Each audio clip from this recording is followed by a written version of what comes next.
Please give her the credit for all the nice music that George made and Ringo made and Paul made and I've made since they broke up. Yoko Ono is 92 years old and vanishing from the world she once commanded. December 2025 brought news that shook every Beatles fan who still remembered the night John died. John Lennon sat down with CBS and revealed something nobody wanted to hear. His mother has slowed down, retired completely, lives on a secluded farm far from the cameras and crowds. She doesn't speak to the press anymore, doesn't make public appearances. The woman who stood beside John through every storm has retreated into silence. Meanwhile, Julian posted photos at the Dakota building where his father was murdered, standing next to Sean, smiling for the camera. But behind that smile hides a wound that never healed. Julian told The Guardian he's never been part of the Beatles' inner circle. He learns about new projects the same way you do, through headlines and rumors, and the secrets John left behind. They're darker than anyone ever imagined. This family has been breaking apart for decades, and the cracks are finally showing. The inheritance battles, the abandoned children, the violence nobody talks about, the hidden sister nobody knew existed. What happened to the Lennon family didn't end when John died. It's still happening right now. Sean's interview wasn't just an update. It was a confirmation of what insiders had whispered for years. Yoko Ono, the woman who controlled John's estate for more than 4 decades, has stepped back completely. She lives on a 600-acre farm in Franklin, New York, a property she and John bought back in 1978. The same land they once dreamed of escaping to when fame became too heavy. Now, it's her final refuge. Sean said she's in a happy place, but sources close to the family paint a different picture. They say she requires round-the-clock medical care, that she's been using a wheelchair since at least 2017 when she appeared at an event looking frail and distant. Rumors about dementia have circulated for years, though nobody in the family has confirmed anything. Her last real public appearance was in 2000. She still owns multiple apartments at the Dakota building in Manhattan, the fortress where she and John lived, where he died, where she raised Sean. But she doesn't stay there anymore. The memories became too heavy. The building holds ghosts she can't face. So she left the city after 50 years and moved to the countryside, surrounded by trees and silence. Julian Lennon posted photos in December 2024 that looked warm and hopeful. Him and Sean together at the Dakota. 2 brothers reunited at the place their father died. Fans flooded the comments with love. They said it was beautiful to see them close. But just weeks later, Julian gave an interview to The Guardian that revealed the truth nobody wanted to admit. He's not part of the Beatles' inner circle. He never has been. When new projects emerge, when documentaries get announced, when archive footage gets released, Julian finds out the same way the rest of us do. Through news articles and social media. He said it plainly. It's news to him half the time. And you have to understand what that means. His father was John Lennon, one of the most famous musicians who ever lived. But Julian was erased from that legacy the moment John walked out when he was 5 years old. He grew up watching his father sing about peace and love to millions of people while barely speaking to him. He watched Sean get everything he never had: a present father, a stable home, an inheritance, a voice in decisions. Julian has spent his entire life fighting to be seen by a family that keeps him at arm's length. John's will was simple and brutal. Everything went to Yoko and Sean. Julian received a trust of around $66,729. That's what his father thought he was worth. A man who sang about imagine no possessions left his firstborn son almost nothing. Julian didn't accept it quietly. He sued. And what followed was 16 years of legal warfare between him and Yoko. Lawyers, depositions, court hearings, public accusations. It became one of the ugliest estate battles in music history. Yoko fought him every step of the way. She controlled the estate. She controlled the money. She controlled the image. And Julian was just the son from the first marriage, the reminder of a past John wanted to forget. Finally, in 1996, they reached a settlement. Julian reportedly received between $20 and $25 million, a fraction of what the estate was worth, but enough to end the fight. Except it didn't end anything. The money didn't heal the abandonment. It didn't erase the years of feeling invisible. It didn't answer why his father chose one son over the other. Julian has said in interviews that he's made peace with it, but the pain still surfaces. Every time he talks about John, you can hear it. The ache of being left behind. John Ono Lennon now controls everything. As Yoko's health declined, she handed him full authority over John's estate. He makes all the business decisions. He manages the music rights. He approves documentaries and projects. He decides what gets released and what stays locked away. Julian has no say. He's not consulted. He's not involved. The estate that should have been shared between two sons belongs entirely to one. And it's not just about money. It's about legacy. It's about who gets to tell John's story. Who gets to protect his image? Who gets to decide what the world remembers? Sean grew up inside that story. He was born on John's 35th birthday. He was raised during John's house husband years when John stepped away from music to bake bread and change diapers. Sean had a father who was present, who loved him openly, who chose him. Julian had a father who disappeared, who sent birthday cards late or not at all, who criticized him publicly, who made him feel like a mistake. Now, decades after John's death, that same dynamic continues. Sean holds the power. Julian watches from the outside, and nothing about that feels like peace. Julian was 5 when John left. One day his father was there, the next he was gone. John moved to the United States with Yoko and started a new life, a new family, a new version of himself. Julian stayed in England with his mother Cynthia, growing up in the shadow of a man the world worshipped, but who barely called. Sean was born on October 9, 1975, John's 35th birthday. John saw it as a sign. He decided to step away from music completely and become a full-time father. He cooked meals. He played with Sean. He was present in every way he never was for Julian. Those 5 years from 1975 to 1980 were Sean's entire childhood with his father. And they were good years, warm years. Years filled with love and attention. Julian didn't get that. He got phone calls that ended too soon, visits that felt awkward, a father who seemed uncomfortable in his presence. John once said in an interview that he didn't know how to be a father to Julian because he was too young and too lost when Julian was born. But by the time Sean arrived, John had changed. He'd grown. He'd learned. Sean got the father John became.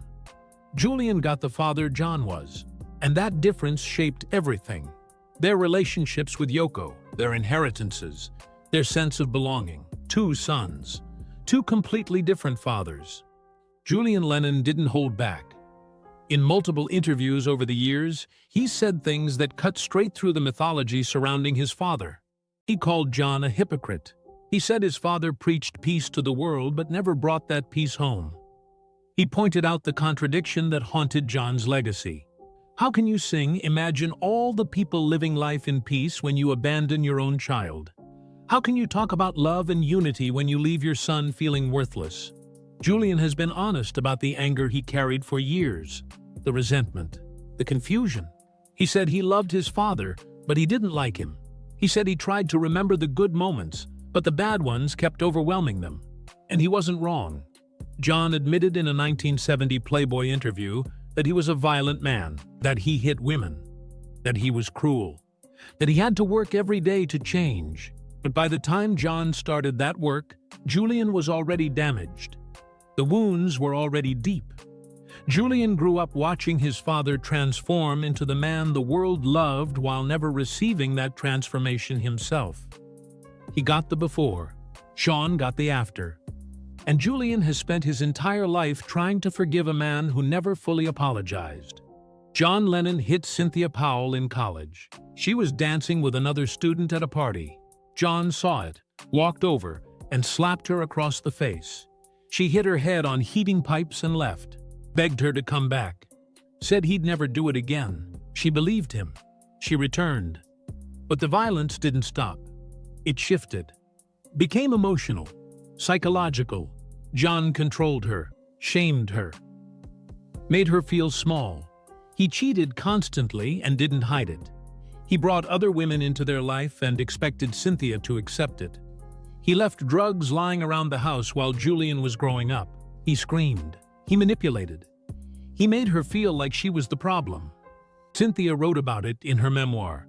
She said she could handle the jealousy and the verbal abuse, but the emotional destruction wore her down. She stayed because she loved him, because she believed he could change, because leaving felt impossible. And when he finally left her for Yoko in 1968, it wasn't a clean break. It was public, humiliating, cruel. John admitted his violence in interviews.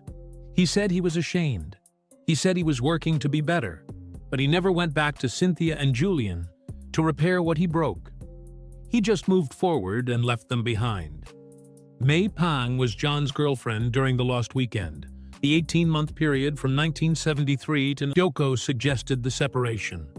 She even arranged for John to start a relationship with May, their assistant. It was strange and controlling, but John went along with it. Those months were chaotic. John drank heavily. He caused scenes. He got thrown out of clubs. But he also created music and reconnected briefly with Julian. May saw both sides of him. The genius and the monster.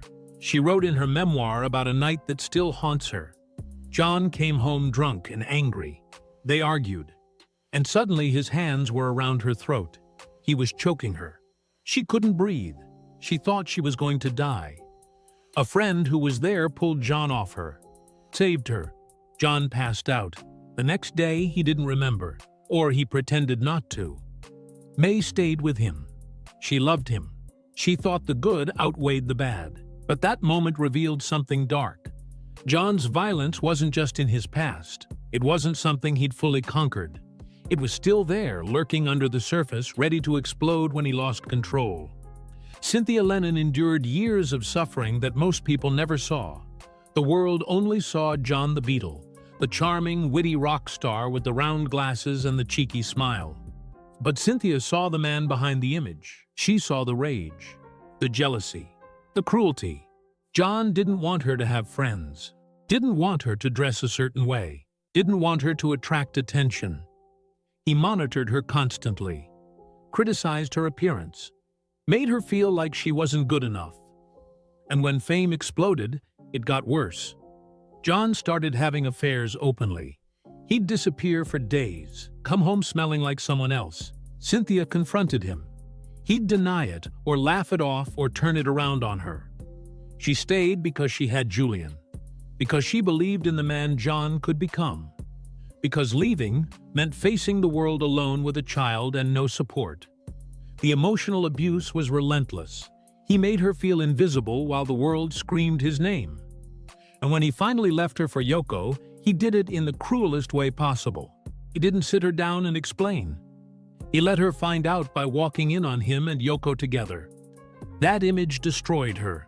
Decades later, Cynthia wrote about it. She said she forgave him. But forgiveness doesn't erase the damage. The Beatles had a rule. No wives or girlfriends in the studio. It was sacred space. Creative space.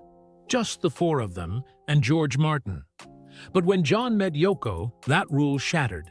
He brought her to every session starting in 1968 during the White Album. She sat beside him, spoke for him, offered opinions on their music. Paul, George, and Ringo hated it.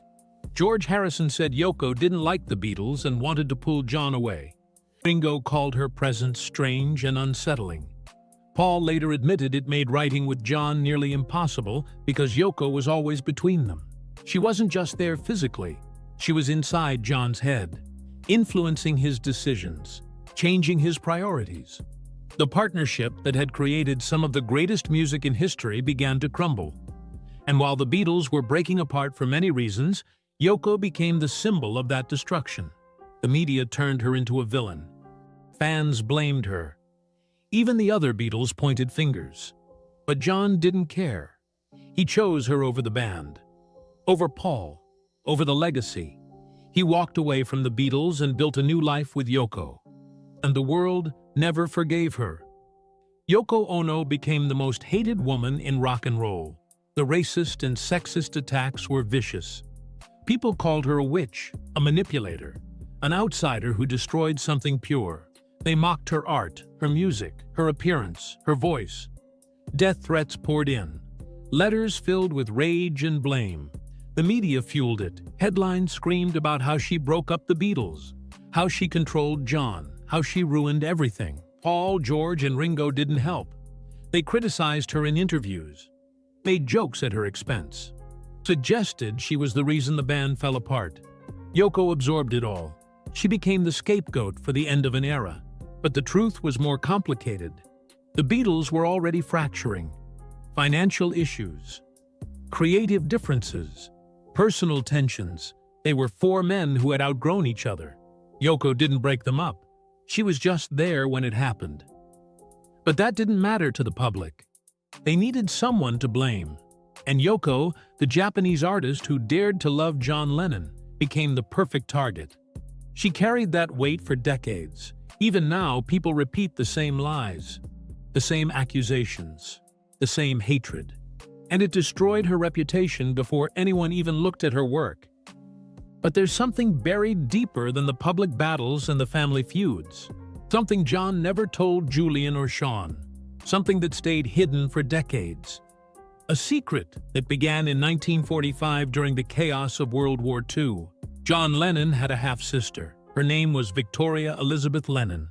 She was born on June 19, 1945, the result of an affair between John's mother Julia and a Welsh soldier named Taffy Williams, who was stationed in Liverpool. Julia was young and reckless, and trapped in a failing marriage to Alfred Lennon, who was rarely home. The affair was brief. The pregnancy was a scandal. Julia's family was horrified. They pressured her to give the baby up immediately.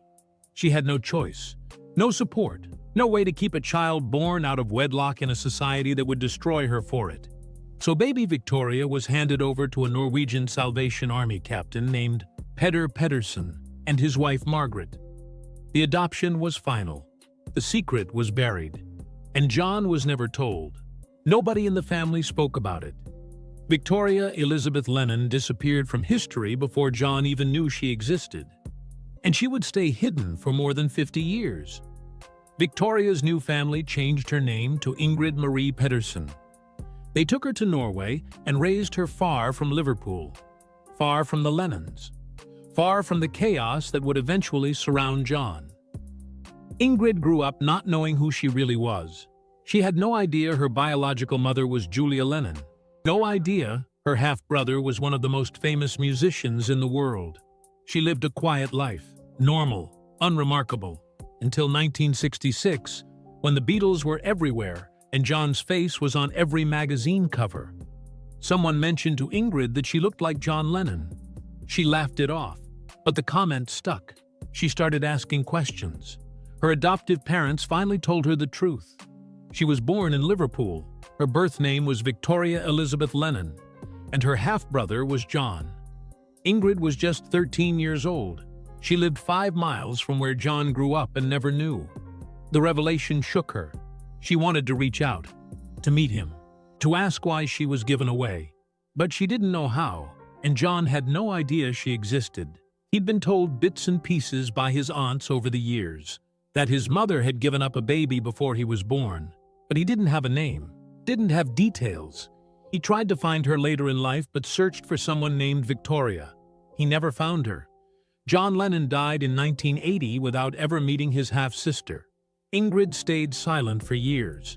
She didn't want to disrupt his life or make things complicated.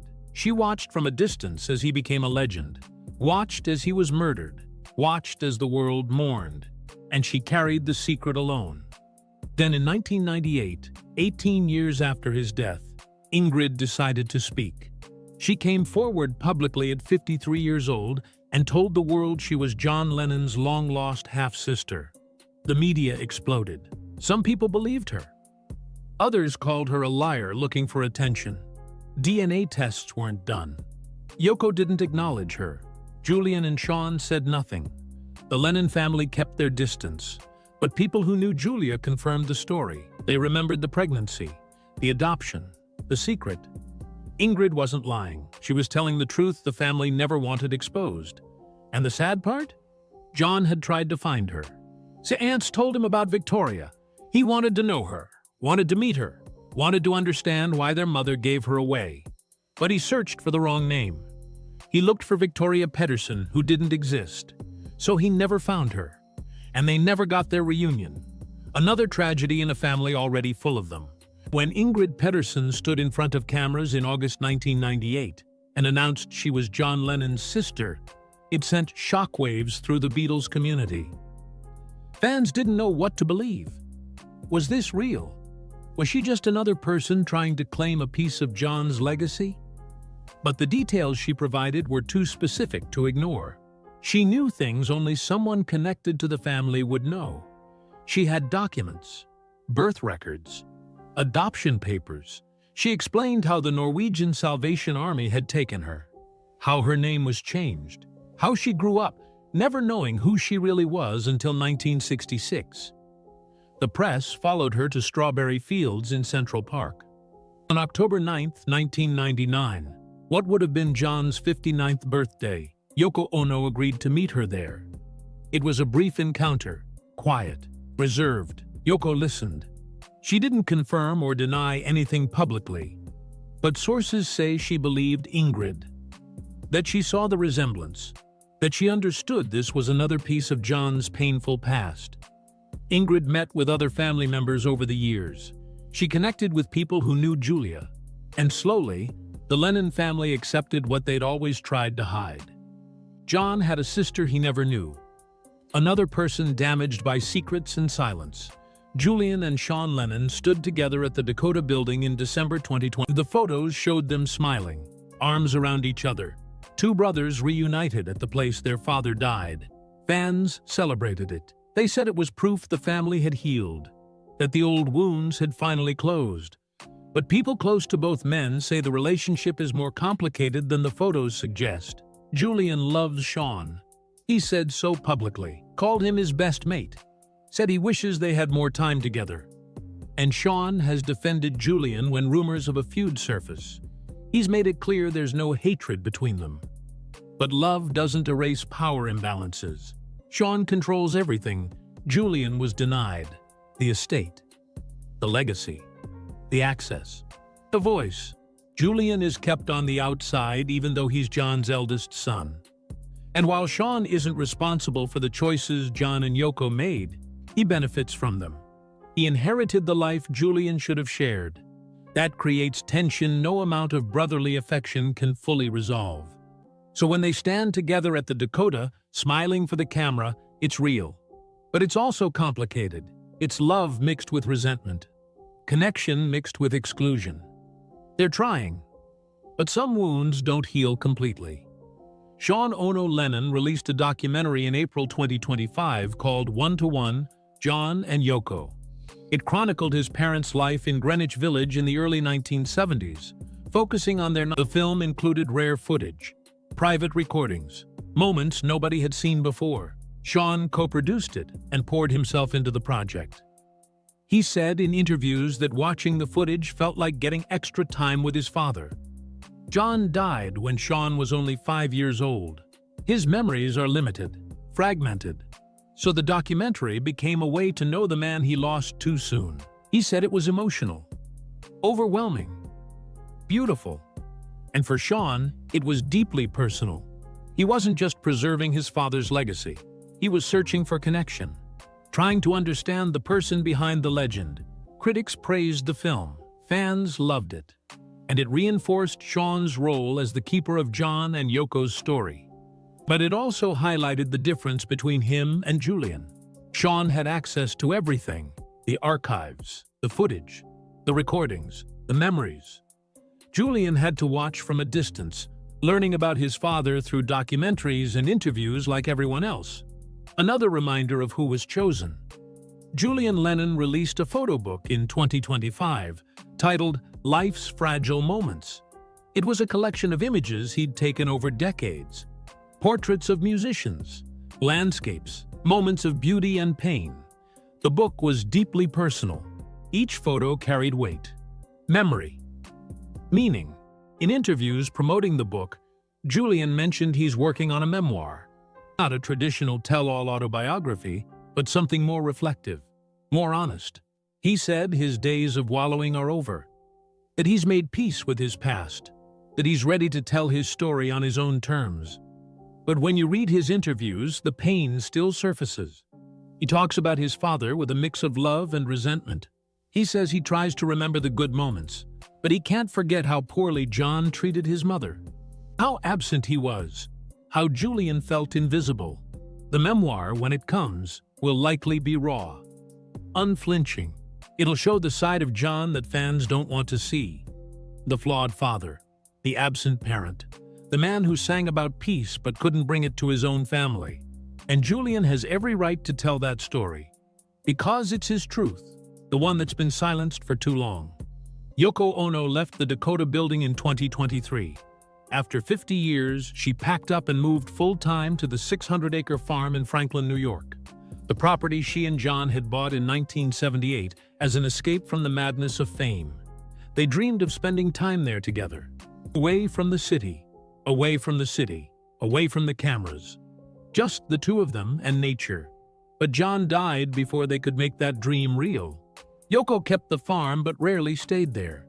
The Dakota was her home, her fortress, the place she raised Sean, the place filled with John's memory. But it was also the place where he was killed, where she heard the gunshots, where she watched him die. And after decades of living inside that trauma, she couldn't do it anymore. The Dakota held too many ghosts. So she left Manhattan, left the city that made her famous, left the building that defined her life. And she moved to the countryside, to silence, to peace. Sources say she rarely leaves the farm now, that she spends her days surrounded by trees and open sky, that she's finally found the quiet she and John always wanted. But it came too late, and it came alone. Yoko Ono appeared in a wheelchair in 2017 at a public event. Fans noticed immediately. She looked frail, distant, older than they remembered. Speculation about her health began swirling. Some said she had dementia. Others said she'd suffered a stroke. Nobody confirmed anything. The family stayed silent. But insiders started leaking information. They said Yoko needed round-the-clock care, that she couldn't walk without assistance, that her memory was fading. In 2020, reports claimed she was confined to a wheelchair most of the time and required constant medical supervision. By 2023, she had stopped appearing publicly altogether. Her last real appearance was in 2018. After that, nothing. Sean became her primary caretaker. He split his time between managing the estate and watching over his mother. In December 2025, he told CBS that she's slowed down and retired, that she's living peacefully. But he didn't address the health rumors, didn't confirm or deny the dementia speculation, just said she's 92 and no longer in the public eye. And maybe that's the kindest thing, to let her disappear quietly, to protect her privacy in her final years. But it also means the world is left guessing, wondering how much longer she has, wondering if she even remembers John anymore. John Lennon told Billboard in December 2025 that he's afraid younger generations will forget the Beatles, that their music will fade into history like so many other legends before them. He said it keeps him up at night. The thought that kids growing up now might not know who John Lennon was, might not understand the cultural impact, might not care. He feels responsible for keeping the legacy alive, for making sure people remember, for protecting the music and the message. It's a heavy burden, one he didn't ask for but inherited the moment John died. And as Yoko has stepped back, that burden has grown heavier. John now manages everything: the estate, the music rights, the public image, the archive projects, the documentaries, the reissues. Every decision runs through him, and Julian has no say. Julian learns about Beatles projects through the news. He's not consulted, not invited to contribute, not given a voice. Sean doesn't do it to hurt him. It's just the way things are structured, the way the will was written, the way power was distributed. But it reinforces the same dynamic that's existed their entire lives. Sean has everything. Julian has nothing, and no amount of brotherly love can change that. John Lennon's FBI file was 300 pages long. The Nixon administration saw him as a threat. A radical activist with the power to inspire millions. When John moved to New York in 1971, he started speaking out against the Vietnam War. He attended protests, funded activist groups, talked about revolution and change. The government panicked. They feared he'd mobilize young voters against Nixon in the 1972 election, so they started surveillance. FBI agents followed him, tapped his phone, monitored his movements, documented everyone he met, and then they tried to deport him. They used a 1968 marijuana conviction in England as grounds to revoke his visa. The legal battle dragged on for years. John lived in constant fear of being forced to leave, of being separated from Yoko and Sean. The paranoia ate at him. He trusted fewer people, stayed inside more, felt watched everywhere he went. Finally, in 1975, he won. A judge granted him a green card. He could stay, but the damage was done. The stress had taken its toll, and the fear never fully left. Even years later, John believed he was still being watched, still being monitored, still seen as dangerous by people in power. December 8, 1980. John Lennon walked out of his car at 10:50 p.m. after a long recording session. He was holding tapes, smiling, ready to go upstairs to Yoko and Sean. He didn't see Mark David Chapman standing in the shadows near the entrance of the Dakota. Chapman had been there for hours. Earlier that day, John had signed an autograph for him, signed a copy of Double Fantasy, smiled and talked briefly. Chapman waited. He had a revolver, a copy of The Catcher in the Rye, and a belief that killing John Lennon would mean something. At 10:50, Chapman raised the gun. He fired 5 shots. 4 hit John in the back, tore through him before he could turn around. Yoko screamed. The doorman lunged. John collapsed, blood everywhere.